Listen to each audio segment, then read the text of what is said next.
welcome to Beat the Rush. Today we're going to be talking about something that most of us have dealt with, and that's being vegetarian on family gatherings with a non-vegetarian family.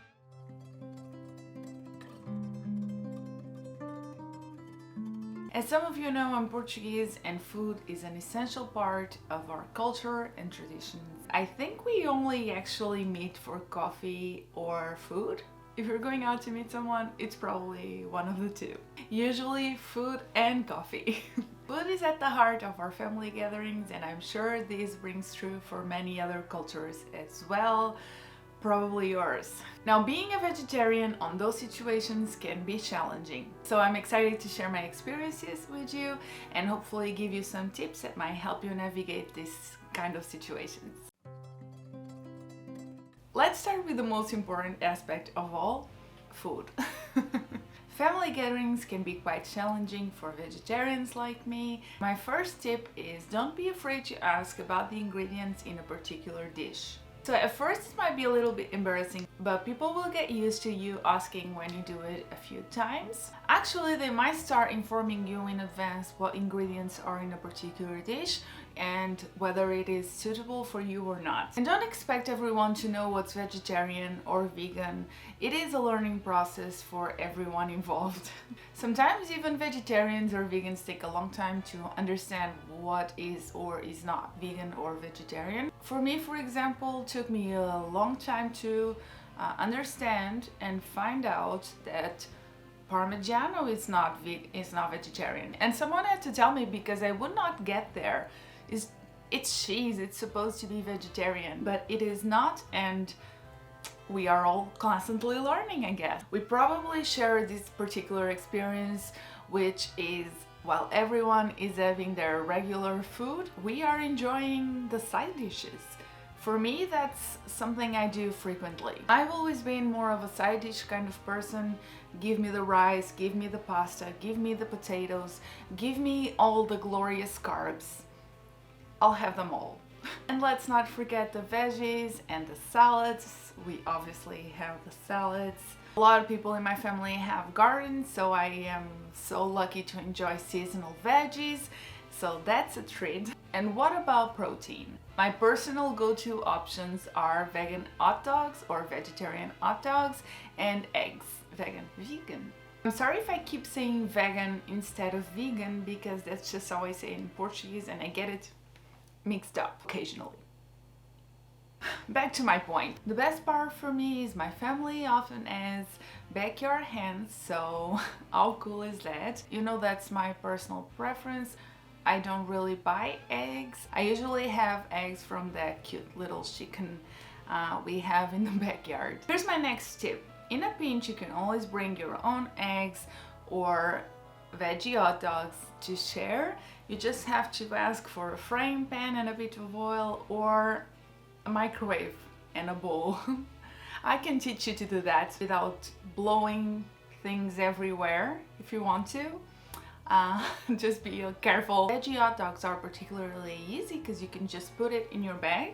If you're anticipating you're not going to have anything to eat at someone's house, you can always get your little can of veggie hot dogs, put that in your bag, you get to someone's house, you put them in the microwave, and you get some bread or some side dishes, and it's not a 5-star dinner, but it is food, and that's what matters, right? Now I have to make a special mention of two things I absolutely love: bread and olives. Granted, this might be a Mediterranean thing, but let me know if there's something similar in your culture. Fortunately for me, bread and olives are a staple on a lot of family gatherings, and I can happily indulge in them. It is very nice to have reliable go-to options I can enjoy without any worries. I feel like I could make an entire meal out of olives and bread dipped in olive oil. And even when olives are not available, bread usually is, so you can always fill up on that. Occasionally my family will surprise me with a vegetarian dish made for me. They go out of their way to make something that I can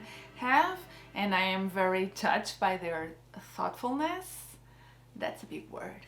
However, to be honest, I don't really enjoy them going through all the extra work. I personally don't mind just having the side dishes and whatever other vegetarian options there are already available. But it is nice to have them do that once in a while.